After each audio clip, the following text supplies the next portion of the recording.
Asinine Radio. This is the weekly music podcast where every week we get into a different band, different artist, and we listen to all the records.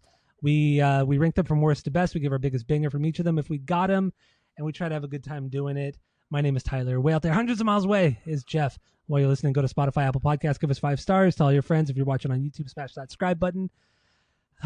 That's all I have for the boring intro. So we're out of 90 season, or we're actually transitioning into out of 90 season into the next season. We thought this would be the perfect band to do so. A 90s band, 90s album, going into, spoiler, hip hop season.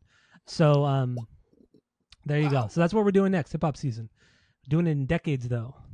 So, decades, baby. So yes, be a cowboy, baby. Usually before we start the rankings, we do our 6 degrees of Tom DeLonge, where we connect the band of the week to Tom DeLonge. So Bloodhound Gang, Tom, do you got anything? No, I didn't do it. I did have something, but now I completely forgot about it. I thought about something today, but now I forgot. Anyway, let's move on. Strats. Okay. Mustache. Even though you already have one, but okay. You should have just shaved it all off like me. You should have just shaved it all off like me and get the stash. Yeah, I'll do that. All right, so let's get into this. Bloodhound Gang. We're doing Bloodhound Gang this week. They have 5 full-length records, and let's get into their worst ones. So what do you got this week, Jeff? Go. They don't have a worst record. They just have a least favorite record, really. Correct. We did 5, right? There's only 5 records. We didn't do Dingleberries. Dingleberry Haze is like all the stuff on User Fingers. Yeah. Except for some samples and shit. Yeah. From what I read. Yeah. Hard Off. Your least favorite. Hard Off. My least favorite. Still a pretty good album. Still a banger of an album. Still fun stuff. But I think this is an obvious follow-up to Hefty Fine. There's a hard lean into like the electronic sound they already did with Hefty Fine. Just more mellow here overall, like a more mellow aesthetic. There's so much fucking synth all over this record to the point where you question how much humans even played instruments on this record. There's some serious kind of like New Order kind of synth poppy influence on some of these songs. And I don't know. It's a fun listen. I don't think I'd pick this up on the vinyls because I don't think it's deep. Okay. I think at certain points, I'm like, oh, that's fine. That's a fine song. And that's kind of like the overall aesthetic of Bloodhound Gang sometimes. But my dad says that's for pussies. That's easily the best song here. Like that's bar none the best song. But like, dude, that's a Hefty Fine track. Butts are for pooping. That's a Hefty Fine track if I ever heard one. Straight up. Yeah, right? It's very Hefty Fine. Very Hefty Fine. Something but very also specific like that. But also Uncool As Me. Like this one featured Joey Fat One. And it's a cool synth pop tune, man. It's a very cool. Like, new wavy kind of thing. Yeah, I like. It's kind of like something you hear from like a John Hughes movie or some shit. I don't know. It's it's very much of that 80s era. And as we get more into the Bloodhound Gang and realize that they're all about just kind of throwing references. It back to it's all about references, but in the best way. Band. But in the best way possible. Correct. So yeah, Hard Off. Excuse me. Hard Off. So we have a 3-point rating system where 3 is a perfect album, 2 is a good album you're going to continue to listen to, 1 is a bad album, give it a shot, and 0 is the worst thing you've ever heard. Where would you put Hard Off on that rating list? So 2 is something I'm going to listen to again, even though it's not perfect. Yeah, this is a 2. This is a 2. Okay, very good. Yeah, very good. Very good. All right, so my number 5.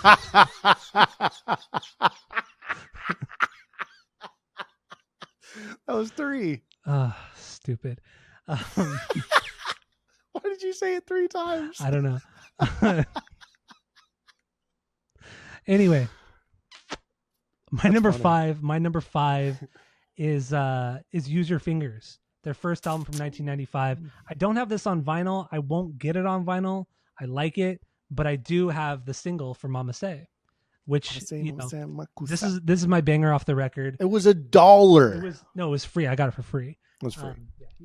Eastside Mike at Double Nickels gave this to me for free. This single, 12-inch single. But yeah, Use Your Fingers is my least favorite.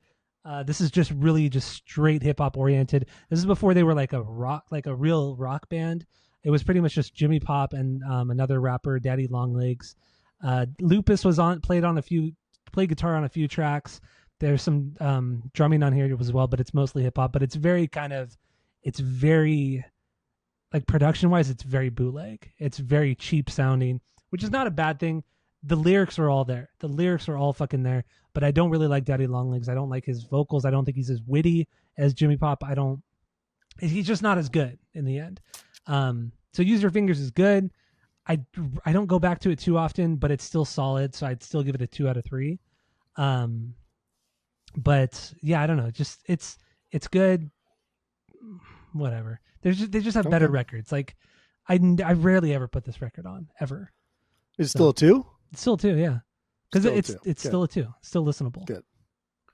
I do go back to it at times. Good. But anyway, so what do you got for number 4? That's good. Number 4. 3, that's good. Number 4, Use Your Fingers. God, well, you said it 3 times. It was just so funny.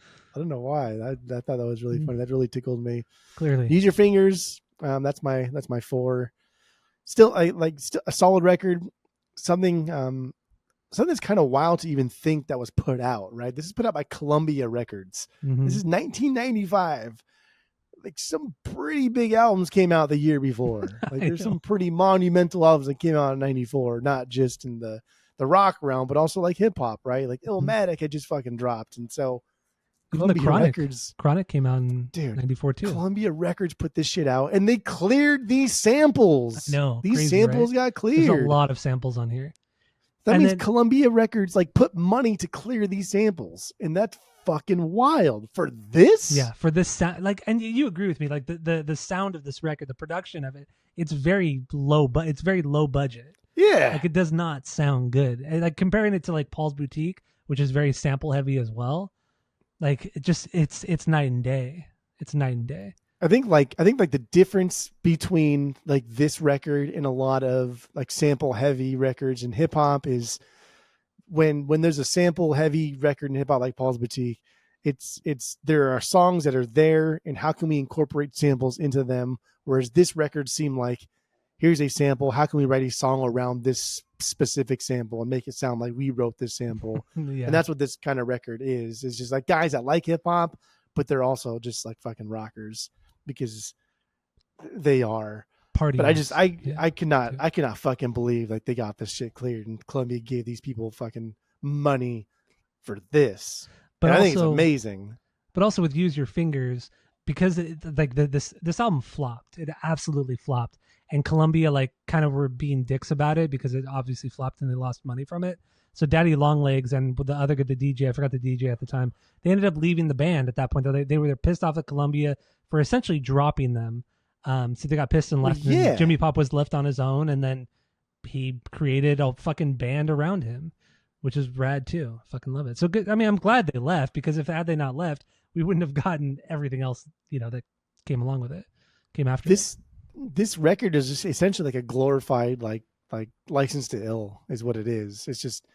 It's more pop culture references, more cliches, more weird samples, but they're just kind of like one-off things. They throw them in there, especially the pop culture references. It's like an 80s fucking throwback here.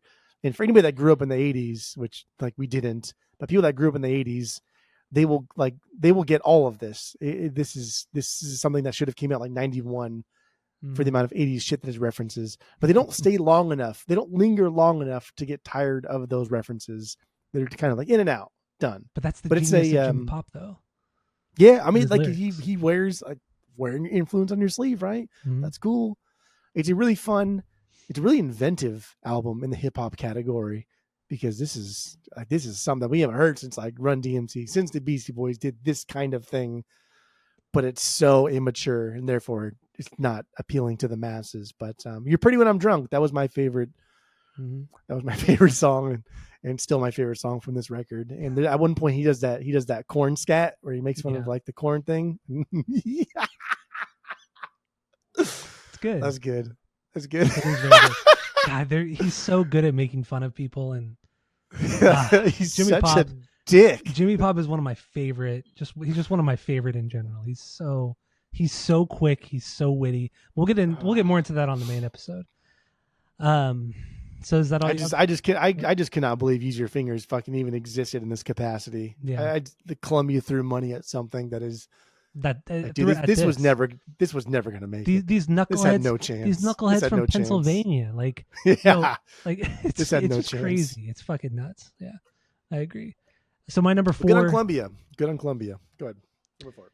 My number 4 is Hooray for Boobies, third album from 1999. Wow. Yeah, I know. This is their biggest album. This one has The Bad Touch. Everybody knows that fucking song. Everybody knows that song. I do love this album. I really, really do. But it's certainly a transition record. I mean, because One Fierce Beer Coaster is like a rap rock record. The Hooray for Boobies is more. There are rock and metal elements to it, but overall, it's more of an electronic based record. There's a lot more skits. There's a lot more like goofing around and all that, which is funny. It's actually very, very funny, but it just doesn't quite, for me, it doesn't hit quite as hard as the other records. Just some absolute bangers. One song that stood out to me so much this week was Right Turn Clyde. I fucking love this song. And I always forget how funny the lyrics are. They're so quick. They're so witty. The rhyming is hilarious. Right. It's a later album song, but it's fantastic. And also the album opens up with I Hope You Die, with that sample at the beginning. You must die. I alone am best. And then it just drops into the really fucking heavy guitars. So fucking good. I think this record is just fantastic. Some disgusting moments on this record too. Yeah. But the Yummy Down on this, come on. That is they're so funny. Like that record specifically. There are things that just like, oh man, that was a tough listen. funny, and I enjoyed it, but that was a tough listen. Yeah, definitely. So Hooray for Boobies. This is a fantastic record, but really in the end, to me, it's a transition record where they didn't know if they wanted to keep with the rock stuff or move more into the electronic-based music like on Hefty Fine. So Hooray for Boobies, my number 4. What do you got for number 3? Go. Well, here's where we get into I would get them on the vinyls spot. And also I forgot to show you. Actually, I'm sorry. Yep. I forgot to show you. I have Hooray for Boobies on up. vinyl. I have it on vinyl. There we go, right here. Clear variant. Yeah, just wanted to show that. Show it off. There we go. Right here. You can see my ring light too. I got on vinyl. There you go. Anyway, makeup continue. light. Yep. My makeup light. All right. Album of the week, baby boy. One Fierce Beer Coaster. Yeah, number 3. Holy shit. That's wild. Okay, whatever. Move on. You're absolutely fucking wrong. Oh, I know. It was tough. And there's a couple specific reasons why, but we'll get into that on the album. But they must be so small. The reason must be so small. Because honestly, my number 1's untouchable for me. Just that's just my little cuck fucking thing. But number 2 and 3, they went back and forth a lot. And then today I went to go pick up the boy from his friend's house. He spent the night there. And on the way home, I listened to my number 2 again. What spoilers? I know. Yeah. Listened again on the way home, and I was like, okay, dude, I got it. It's got to go up a little bit. It just has to. But it's neck and neck. And we're still I would give you my ranking for it, but that's spoiler territory. But it's still pretty goddamn high. And I buy this on the vinyls, and I don't buy a lot of shit on the vinyls. You had it on vinyl, I thought, right? Didn't you have it? For One Fierce Beer Coaster? Oh, no. I'm sorry. I was thinking of... Yeah, that's my number 3. Yeah. Sorry. I do have Hooray for Boobies on vinyl. Yeah, you do have Hooray. Yeah, that's right. All right, so my number 3 is Hard Off. Here we go. There she is. Got this on vinyl right here. God damn. The worst album cover ever. It is terrible. Oh. It is terrible. Like, people talk about the Black Sabbath album covers. This I one... like that one. Born Again? Love it. Born Again, yeah. This is one of the worst. Damn, is it in the shrink too? No, it's the plastic jacket. Oh yeah, no, it actually is in the shrink. Yeah, you're right. It is in the shrink. So I know more about your records than you do. So go ahead and put that in my pile because you don't even. But you don't even like this record. You just said you wouldn't get it on vinyl. That's true. You just said you wouldn't get it on vinyl. So Hard Off. This is their last record they put out. Came out in 2015. Now this one has grown on me over the years. To me, this is more of a compilation for them because some of these songs were put out or written back in 2008, 2009, right after Hefty Fine came out, some of them. So it's they for years they were putting out just singles once a year. They were putting out a single once a year. And several of those appeared on this. A couple of them were on their greatest hits compilation, but some of them are on this one. And it's not a cohesive record. I get it, but the songs on their own are they're all fucking fantastic songs. Like his lyrics on this record are some of his best lyrics, hands down. Like not just "My Dad Says That's for Pussies." It's just some of the lyrics are dude, what's the one song, the diarrhea one? Diary of a Stranger. I'm on Toast. Yeah. Diary of a Stranger. That one, I mean, barfing in the toilet with somebody else's diarrhea. The lyrics and the verses are so clever. They're so quick. His rhyming is just, once again, his rhyming is perfect. I do love this record, but I get that it doesn't sound like a cohesive record because it's not. It absolutely is not. It took 10 years to make. There's a 10-year gap between Hefty Fine and Hard Off. Yeah, they love waiting between albums. They really, really do. And I get it. I mean, after Hefty Fine came out, they vowed. Evil Jared said, "I will never play with Bloodhound Gang again. I'll never come back to the U.S. until George Bush is out of office." All that kind of stuff. You know, we've talked about that before. But yeah, I don't know. I just the guy's not a big douchebag himself. Like fuck off. Which we'll get into on the main episode because we did watch that DVD. That was a tough watch. It was something. Yeah. So Hard Off is my number 3. I still think it's a great record. I think people need to give it more of a chance. They have to give it more listens and really kind of absorb the just how great Jimmy Pop is as a lyricist and also as just like kind of a beat maker. I mean, there's a lot of like layering to some of these electronic songs, a lot of cool things that he throws in there, but people just brush Jimmy Pop and this band off as just kind of like a one-hit wonder, a joke band, but they're way better than that. They're way, way better than that. So basic at times. Yes, they are basic at times, but there's some they're always basic, but it's about taking it's about taking a basic song structure, chord progression, and what can we do with this?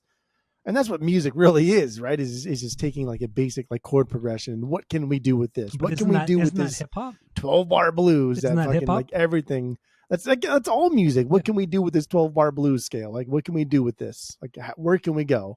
How can we make it better? How can we make it unique? And Jimmy Pop just, took like essentially 4 chords and wrote 5 records. Yeah, it's fucking great. I love this band. Love this band. It's cool. That's something. So number 2, what do you got for that? Go. Number 2, baby. Hooray for boobies. Number 2, baby. Rabies. Hooray for rabies, boobies. Hooray for boobies. Just kidding. This is definitely their most accessible record. They do all of their iconic sounds before and after. Everything is here, and they do them perfectly. Like the production and songwriting finally match up with each other, and because like the first record and even kind of like Beer Coaster, the production kind of doesn't match up with some of like the energy and the songwriting sometimes. Yeah. But here, like everything's perfect. Everything is just on the same page. These skits are fucking funny. Like when he calls his mom asking about the words that rhyme with vagina, and she's like, "Why don't you use a different word?" He's like, "What? Like box or cunt or pussy?" He's like, "Oh my god, dude! Like what?" and then it just ends with jam, and then it cuts, and then it goes. Oh god, it's just like, dude, it's so bizarre. But even from like a societal standpoint, dude, the Bad Touch took the world by storm. It really did. That isn't. Like, that's crazy. It's crazy. Like Tom Green and Eminem, like everybody was talking about this fucking song. This nobody from Pennsylvania, right? This nobody who can't write music wrote this song that like kind of changed the scope of other songwriters and what it meant to be funny and witty and quirky in your lyrics. And now everything has to be so goddamn serious in music. And what's that's cool incredible. Is that they also separated themselves. A lot of times they separated themselves from Bam Margera and the CKY crew. Like they were still kind of a part of them because they were really good friends. But this album came out before the Jackass came out, so nobody, unless you really like are a hardcore skater, nobody knew what CKY was. Nobody knew what it was at the time. But so what's cool that's what's so cool about this band too is that they didn't have to rely on Bam or CKY at all. Yeah, super fucking rad. And it's just it's one of those things too where like they probably could have released more and toured more, but I don't think society can handle this much Bloodhound Gang. No. and 5 records is probably the most we can tolerate. I mean, I would love to hear more.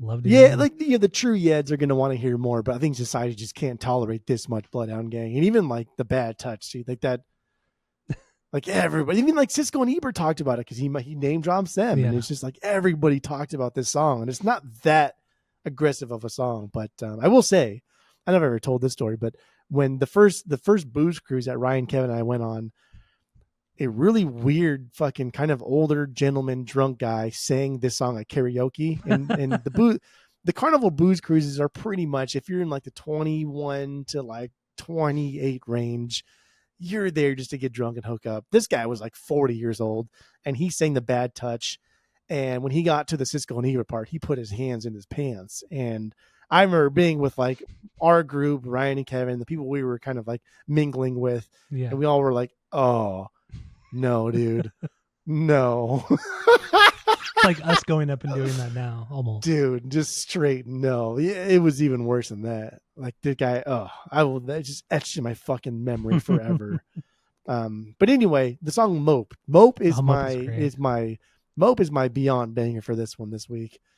It's just, I love it. Like the DJ scratching matches up with the guitar parts, right? Those quick little sync, and he's going like all quick. Everything matches up. It's all on fucking point, and there's just so much going on with this one. And so bouncy, so much obscure, too. So much obscure references too. And then every the holy line, macaroni quote. Every line in that verse, in those verses, are a different reference to something that happened in the 80s. But then it all kind of like brings it together in the chorus. With the big Metallica, the For Whom the Bell Tolls riff, sample that they use. Like that's my second favorite song on Hooray for Boobies too. Dude, these guys take a lot from Metallica. They do. Oh, 100%. The chugging and everything, the downstrokes. Yeah. Lupus clearly was a huge. And the holy macaroni. Yeah. Dude, that's like my favorite part of the whole record. It's so stupid. And it's like that episode of The Simpsons is so fucking dumb. That's a 3D Simpsons episode. It's when Homer falls into like this vortex and he becomes all 3-dimensional and it's all like computerized and shit. At the very end, he gets spat out into the real world and he's 3D, but it's like normal, this type of thing. But that episode was just so fucking dumb, and I love it. And just the holy macaroni just looped. Oh, so good, with dude. The bouncy over bass. And over and over. This record is amazing. I have this in my vinyls. This record is absolutely amazing. Mm-hmm. Good stuff. All right, Hefty Fine is number 2. My number 2 is Hefty Fine. That's wild. Yeah, Hefty Fine is my number 2. Fourth album from 2005. I remember the lead up to this record. Me and friend of the pod, Sean, or old friend of the pod, Sean, we were obsessed. We were absolutely obsessed with Bloodhound Gang, and like 2 years before this album came out, they released like 1 minute snippets of 3 songs. They did a 1 minute snippet of fucking Ralph Wiggum, of Untis, and of No Hard Feelings. So 3 minutes of those songs, and that's all we had for 2 years. So we would literally listen to those 3 snippets for 2 years. So by the time this album came out and we heard those songs in its entirety, it was just weird. It was just I don't know, that was a little random story about it, but yeah, this album, it just has this perfect amount of like electronic elements to it with Untis, with just like there's this like underlayer, this layer underneath everything, this electronic layer underneath everything. I'm having a hard time talking right now. Is it underneath everything or no? Dude, I can't. I gotta sit back. I gotta relax here. Jesus Christ. But anyway, this is a great record, and it kind of did flop because this is a follow-up. It flopped hard. It was a follow-up to Hooray for Boobies 5 years later. That's insane. But I think the songs are a lot more clever than the songs on Hooray for Boobies are. I think the songs in general are better. It's not as cohesive as a record as Hooray for Boobies is, but it's fine. It works. It absolutely works. And this is the last record they did with Lupus. He left the band after this album came out. So yeah, I don't know. Hefty Fine. My banger is right now. It's I'm the Least You Could Do. I love that The least you could do. love that Yeah, synth line. yeah. It's so basic. It's so basic over the big heavy guitars, the loop drums. It sounds like it's a loop drum. I love it. I love it. But Untis is also a absolute banger. Damn. Who doesn't love That Untis? line too. Dude, that line, and Lisa, if only life were as easy as you. God, that's so disrespectful. Yeah. Oh, it's so good. There's some great fucking lines on this record. So yeah, that's my number 2, Hefty Fine. Okay. What's your number That's 1? your number 2. Here we go, baby boy. Hefty Fine. Hefty Fine. And I'll get into why that's my number 1 specifically when we get into the main part, because this is like my introduction to the Bloodhound Gang, really. But yeah, dude, this is everything about this is exactly what I want. It's witty humor mixed with like catchy hooks, right? And I think Jimmy Pop's one of the wittiest, if not the most witty songwriter like of all time. He's just, and I guess like kind of our toilet humor. We're product of the '90s and CKY and Jackass, so our humor kind of like leans towards aggressive, kind of like disrespectful toilet humor-esque Beavis and Butthead, I guess, kind of humor. Mm-hmm. And this is the best of it. I think every song on this record fits into that aesthetic. I think every skit in this record fits into that aesthetic. Like the diarrhea, it's aesthetic. The Wawa parking lot part too, yeah. Like just that fucking 4 seconds, and just how like, wow, what did you just say? You know what I mean? And then it goes into the Pennsylvania song, like it's just, this is a pop punk record, but it just happens to be from like a hip hop forward group, and man, just like that cover art too. Oh, and it's terrible. I love the story behind it though. It's like the guy, like people were just sending in things to be on the cover, and what they had originally wanted was just like a big, what they had thought was just going to be like, this is put the biggest, fattest, like black girl we could possibly think of on the cover, and Geffen was like, no, dude, that's not going to happen. And so they had like they say, hey fans, send us like the pictures of you in the worst possible ways possible. And the guy who's on the cover now, I guess, sent a video or a picture of him blowing another guy, and they thought that was so fucking funny. They're like, yeah, that's the dude for the cover. And this cover is just like, terrible. I love funny, and I hate terrible. Looking at it. Yeah, I could stare at it for hours, and I would hate myself for staring at it for hours because it's so fucking weird. Before the way he stares right at the camera. Oh, before the album came out, they were promoting the label was promoting the album a lot, and I remember I went out to LA with Annie one time to go to a show out there, and they had the album cover plastered all over, like like in LA or like big cities, they have like the plywood up when they're doing construction, and you walk like underneath the scaffolding and all that shit. Well, like there was like plastered on all the plywood was the cover of this Hefty Fine record, and I just was thinking, damn, dude, this is insane. I'm walking through like one of the biggest cities in the world right now, and I'm looking at this like big naked man. Atrocity. Yeah, just it was so bad. It was so funny. It's cool though. I mean, just shout out to like David Geffen. Like, dude he seemed like a cool guy who liked music, and then just so happened to also be fucking insanely rich and have a massive tower in downtown LA. But like David Geffen was signing cool ass bands. Just on like whims because he liked their music, rather than like Atlantic or Columbia or anybody else that was signing it based on how much money can I bleed from these fuckers. At least David Geffen was signing bands that he liked and doing things because of the music for a short period. Mm-hmm. But yeah, Hefty Fine, going back to that one. This is like my introduction to them. But I think my favorite I don't even know, dude. I think like my favorite one this week was probably like Farting with the Walkman On. See, that's like my least favorite song. It's funny as hell, but it's one of my least favorite. Farting with a Walkman On, and then like Untis. Untis is always just one that I think is just like, wow, I can't believe. Like Judd is just like a joke band, a thing that we throw away. Yeah. But Untis exists in that same universe, and it's the same thing. It's the same fucking thing. It kind of is, yeah. The hook is that, yeah. I don't know that, and then like No Hard Feelings, I think is great. Balls Out is just that was a joke, and one of our other friend of the pod, John, too. He hated that song so much just because of the lyrics, and it was just so funny. The lyrics are very funny. Pulls out my life face just like, and I don't know what the fuck he says after that part. Wait, the bottom hits the top, but I fuck the sides up. That's what he says, I think. The only part that John ever sang was, yeah, bounce someone the dick. I can imagine him saying it. Yeah, right. Like, come on. And this is all coming from a perspective of what fucking teenage Orange County kids. Yeah. I don't know. And this is the height of like CKY, Jackass, Viva La Bam era. And so this is just, it's pure fun is what it is. Yeah, this record is pure fun. All of God the records damn. are. All of the and records it gets shitty reviews. Some places even gave this like 0s out of like 4, 0s out of 5. They're like, just missing. They're missing the fun. Off. The fun of it all.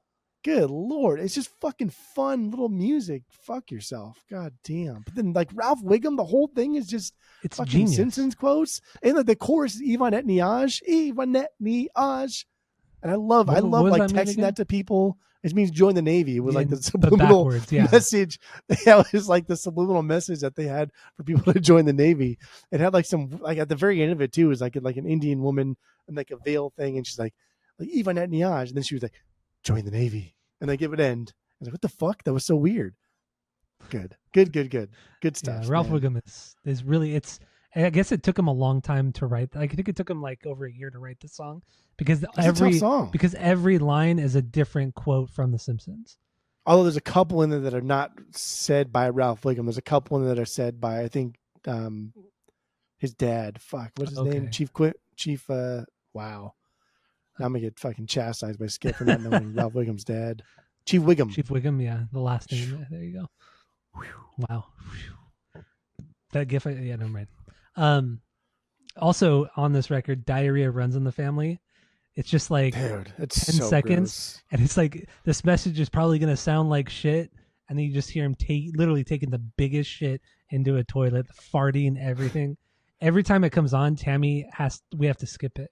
Because she like honestly like really I damn near skip that shit too. It's pretty bad. It's so funny. But even like what he says, it's witty, right? This message is probably going to sound like shit because I'm in a bathroom. Yeah. It's like, oh, that's funny because there's like a double entendre there, and then it's just, yeah, you're right. Literally like, him shitting into a toilet. You cannot even make up how horrible that sounds. Like, bro, like you need to like change the diet or something. Oh, it's so funny. Yeah, like the last thing you want to do is get into like a poo podcast thing here because like nobody wants to hear that. But damn, that's aggressive. That's bad. You're hearing it right now, right? In your ears, in your mind, you're hearing it. It's because it's so the sounds are so distinctive. It's bubbly. It's bubbly and gross and horrible. Just, and all you could hear the water ways. splatter, like splash. It's so coming out way too fast, coming out way too bubbly, way too hot. Do you see see this is what happens when you do Jimmy or you do fucking Bloodhound Gang. I know. You get the toilet humor comes out. Just wait. So yeah, my number one is the album of the week, One for Your Spirit Coaster. So we'll get into that on the next episode, on the main episode. So keep listening, tell all your friends, share all the posts, and that's it. That's all. Dreams.